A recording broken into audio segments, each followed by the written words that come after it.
Ito na po yung t-shirt na natahin na po dito sa armhole up to the down ng t-shirt.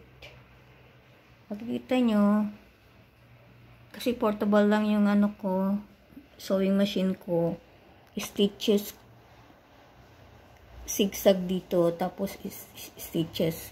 Pero kung high speed ang sewing machine nyo, meron na siyang built-in na edging. Okay na yun. So, ang purpose ko po sa video na to, yung dito, dapat gugupitin nyo siya ng pantay na pantay. Before that, iipin nyo yung to lahat, shoulder, armpit, the armhole, lahat yan, iutat nyo, stretch yung ganon, back to back, check nyo.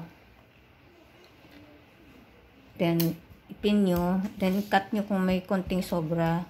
Dapat konting sobra lang. Wala naman perfect na tela na ano, minsan may sobra. Kung sino yung mas maiksi, yun nasusundin nyo, siyempre, di ba? Alam mo, maiksi yung isa, mahaba yung itong nasa ibabaw, sa ilalim maiksi. Yung maiksi ang susundan nyo, konti lang naman magiging diferensya eh. So, ganun po, importante po yun, i-check nyo. Okay po, after this, itatahi ko na po itong dulo, and then papakita ko na yung, ipabaliktad ko na sa front, yung finished product po. Thank you for watching.